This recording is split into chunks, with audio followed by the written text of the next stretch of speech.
আমি হচ্ছে সোনালী কুচি, তারপরে মধু পাদ্রি এগুলো করি। সারা সময় কাজ টাজ সেরে সংসারে কাজ কাম সেরে তারপরে বসার পরে মোটামুটি 25-30টা মাল তুলতে পারি।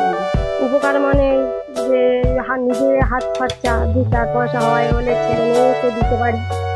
গ্রামের এক কোনায় ব্যস্ত জীবনের ফাঁকে অবসর সময়কে সঙ্গী করে গড়ে উঠেছে এক ছোট্ট শিল্পের রাজ্য। সোনারপুর ব্লকের কামরাবাদ গ্রামের এক দল গৃহবধূ, যারা এখন শুধুই সংসার সামলান না, তারা নিজেরাও গড়ে তুলেছেন নতুন এক পরিচয়। এই পথ চলার রূপকার চিত্রা পাণ্ডে 2000 সালে যাদবপুরের এক প্রশিক্ষণ কেন্দ্র থেকে শিখেছিলেন পুতুল তৈরির কাজ, আর ফিরে এসে নিজের গ্রামের পাড়ার অন্য গৃহবধূদের পাশে দাঁড়িয়ে তাদেরও শেখালেন কিভাবে অবসর সময়কে রূপ দেওয়া যায় কর্মযজ্ঞে। তাদের হাতের ছোঁয়ায় তৈরি হচ্ছে ছোটদের প্রিয় কমিক চরিত্র, ছোটা ভীম, ছুটকি, সোনালী ও আরো অনেক।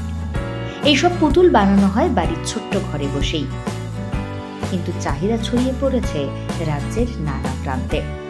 কামরাবাদ থেকে তৈরি পুতুল পৌঁছচ্ছে বড়বাজার হয়ে রাজ্যের নানা প্রান্তে। উৎপাদন আর উপার্জনের এই সরল সমীকরণে হাসি ফুটেছে শুক্লা মণ্ডল, টগরী, রাখি, প্রতিমা সহ আরো অনেকের মুখে। আজ তারা নিজের উপার্জনে আত্মবিশ্বাসী, নিজেদের মতো করে গড়ে তুলেছেন নতুন ভবিষ্যৎ। সংসার সামলে সময় পেলেই হাতে নিচ্ছেন তুলো, সুতো, কাপড়, আর সেই হাতের ছোঁয়ায় প্রাণ পাচ্ছে পুতুল, যা একদিকে যেমন খুশি দিচ্ছে শিশুদের, অন্যদিকে এনে দিচ্ছে আয়ের এক নতুন দিশা।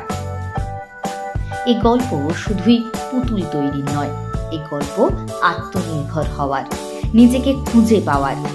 এই গল্প দেখিয়ে দেয় যেখানে ইচ্ছে সেখানেই পথ। কামরাবাদের এই উদ্যোগ হোক আরো অনেক গ্রামের অনুপ্রেরণা, যেখানে ঘরের মেয়েরা কেবল সংসার নয়, সম্ভাবনার দিশাও দেখান।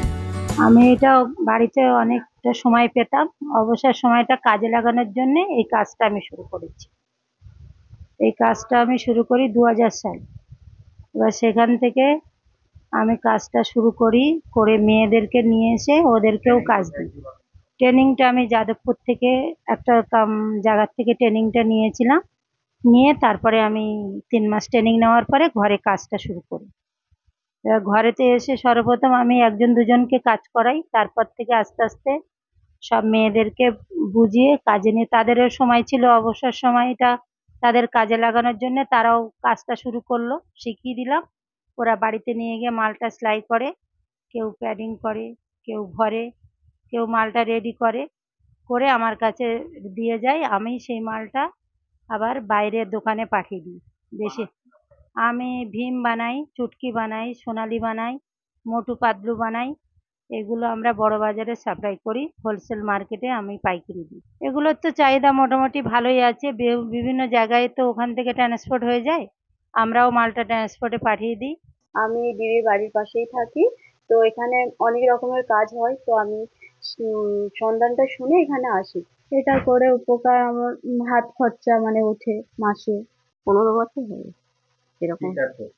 এই সোনালী ভরি, ভীম, চুটকি, আগে তো গণেশ করতাম, আর বাইরে তো আমরা কাজ করতে পারিনি, বাড়ির ঘরের ধারে বলে তাই বসে করি। আমি হচ্ছে সোনালী, চুটকি, তারপরে মোটু পাতলু এগুলো করি। এগুলো আমি আমার পাশেই বাড়ি, দিদির বাড়ির পাশে বসে থাকতাম, তার কাজের ফাঁকে এগুলো করি, বাড়ির কাজের ফাঁকে। এই দিদির পাশে এই কাজটা হয়, কাজ করি। ওই মোটু পাতলু, ভীম, চুটকি, গণেশ, এই কাজ হয়। উপকার মানে যে নিজের হাত খরচা 2-4 পয়সা হয় বলে ছেলে মেয়েকে দিতে পারি, সংসারও একটু দিই। আমি এটা ভীম চুটকি করি। আমাকে দিদি ডাকলো একসময় যে তুমি কাজ করবে, তা আমি ভাবলাম ঠিক আছে বসে থাকি যখন তাহলে কাজ করি। দেখলাম যে না, জিনিসটা তো ভালোই, বাড়ি বসে থাকবো, তার থেকে জিনিস মালটা নিয়ে গিয়ে বাড়িতে কাজ করি। সারা সময় কাজ টাজ সেরে সংসারে কাজ কাম সেরে তারপরে বসার পরে মোটামুটি 25-30টা মাল তুলতে পারি আমি। Bureau report, Sonarpur update.